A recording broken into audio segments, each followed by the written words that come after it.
É a vez de receber em palco Artur Martins, CISO da Logicalis, com o tema Detecção e Resposta a Incidentes, o que realmente funciona. Antes de mais, boa tarde. Obrigado a todos pelo vosso tempo e interesse de estarem a assistir a esta pequena conversa sobre segurança de informação. Começo com a minha apresentação. Portanto, o meu nome é Artur Martins, trabalho na Logicalis como CISO da Logicalis Portugal e como Cybersecurity Strategy Advisor. O meu background foi muito à volta dos temas de incidentes, SOC, toda a parte de pentesting também e compliance. E é um pouco essa função que tento trazer para a Logicalis todos os dias. Falando sobre a Logicalis, portanto, é uma empresa multinacional que trabalha vários pontos, desde networking, a parte de infraestruturas, um pouco de AI, segurança, portanto, tem um portfólio bastante vasto, mas a segurança é agora algo-chave para a empresa. Começando pelo panorama atual, portanto, a cibersegurança, como todos sabem, todos os dias tem novidades, todos os dias há novos tipos de ataques, ameaças. Nós abrimos os nossos portáteis, lemos as novidades e desde aí até um novo recorde de um DDoS ou uma nova técnica de ataque, tudo nos deixa novamente preocupados se estamos ou não a fazer aquilo que é necessário para estarmos a par dos últimos ataques. Eu queria partilhar só uma pequena nota que vem do nosso CIO Report, por acaso saiu agora o de 2025, convido-vos a fazerem download e ver, mas é algo que nos permite refletir um bocadinho sobre este panorama, que é 83% dos CIOs dizem que lidaram com uma fuga de informação grave, mas mais de metade continua a dizer que não está protegido para a próxima. Portanto, isto significa que estão a investir mal o seu tempo ou que estão a priorizar mal as suas iniciativas. E é um bocadinho sobre isso que vos vim a falar hoje. Portanto, temos também a questão que não podemos deixar de referir, que os próprios fabricantes de tecnologias de segurança vêm com novas ideias, vêm com novas tecnologias e nós, para além dos temas que sabemos que são ameaças, temos situações que nos levam a pensar, será que eu preciso disto, será que eu preciso daquilo, porque é que eu não estou a investir neste tipo de tecnologia ou na outra, e isso deixa-nos mais uma vez baralhados sobre o que é essencial mesmo para fazer um plano de cibersegurança.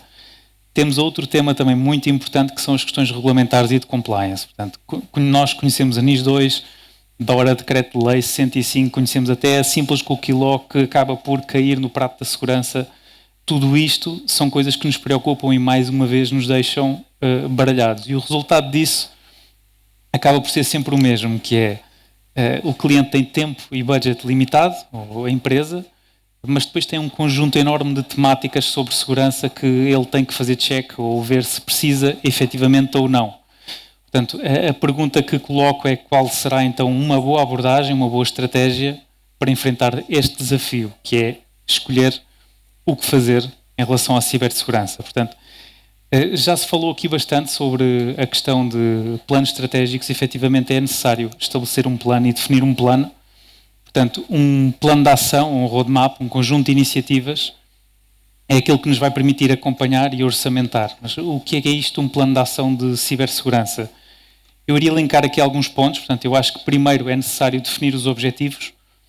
Nós queremos definir até onde é que queremos ir e não queremos abranger tudo. É necessário também identificar as iniciativas necessárias, eu vou falar um bocadinho sobre isso a seguir, definir os pré-requisitos para cada uma dessas iniciativas, orçamentá-las em termos de custo, mas também do esforço operacional. Não me adianta de nada comprar uma tecnologia altamente complexa se depois não tiver pessoas para operar. Depois daqui, tendo esta orçamentação, já conseguimos priorizar os chamados quick wins, portanto, coisas rápidas ou de baixo esforço que vamos resolver já.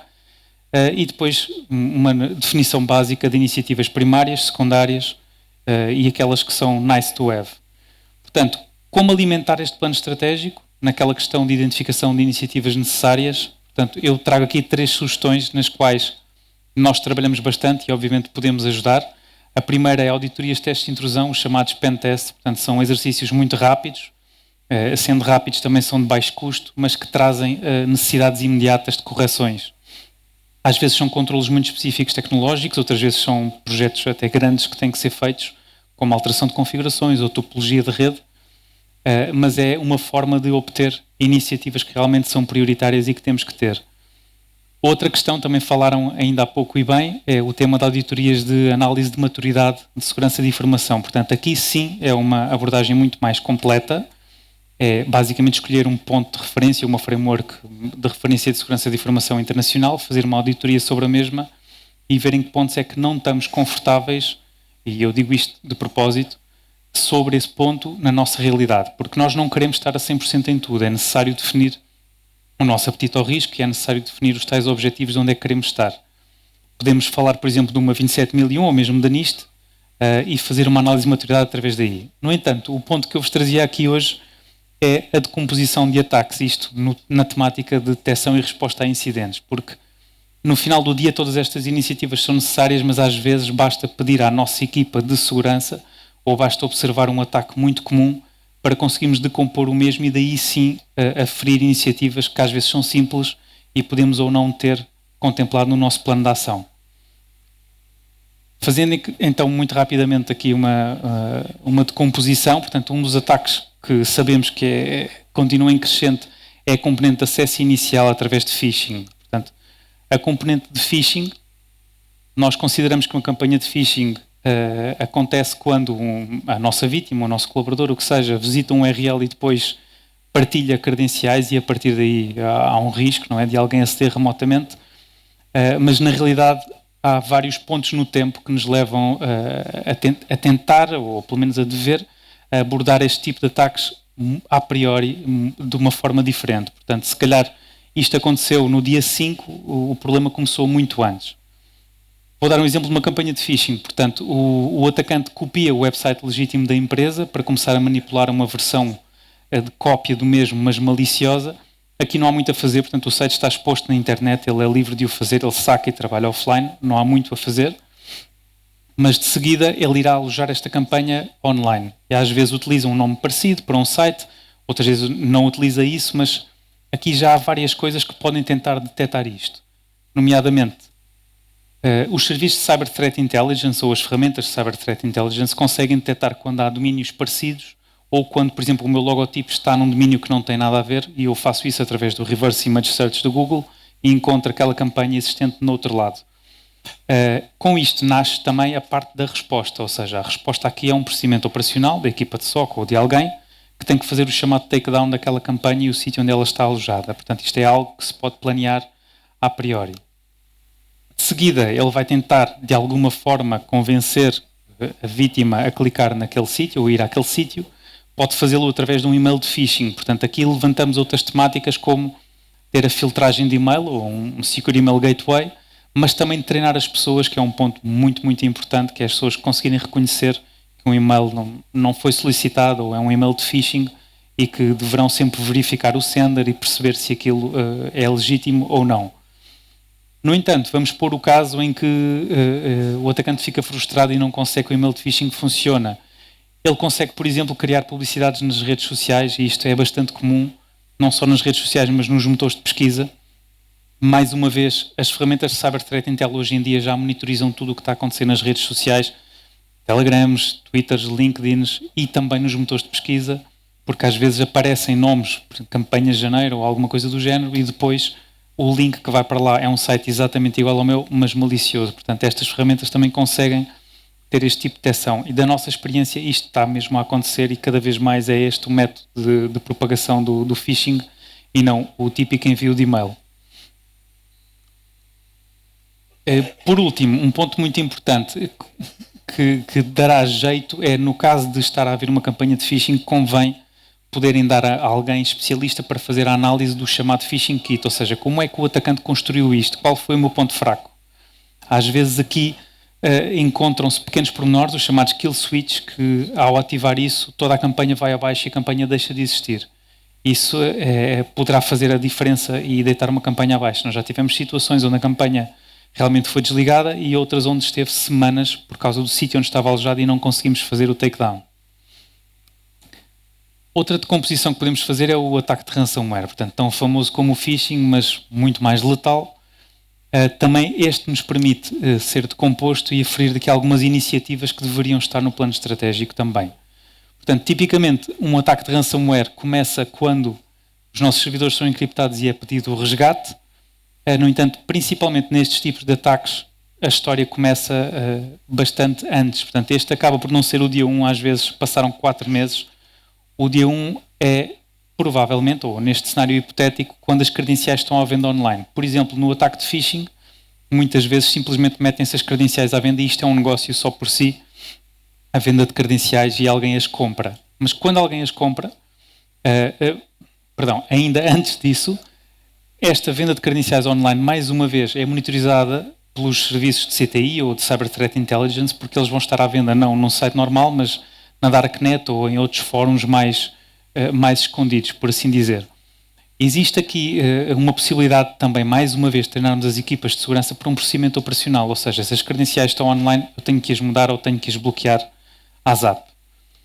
Vamos pôr o cenário em que o atacante comprou as credenciais, a seguir ele vai querer testá-las. Ele não vai fazer isto através do seu IP de casa, certamente. Portanto, ele vai usar um Tor browser ou vai usar uma VPN caseira. Muitas, se calhar centenas ou milhares delas existem hoje em dia. Este ponto pode ser bastante bem detectado, porque nós conhecemos onde é que ele vai aceder. Portanto, vai aceder via VPN ou vai aceder a um Office 365 para validar as credenciais.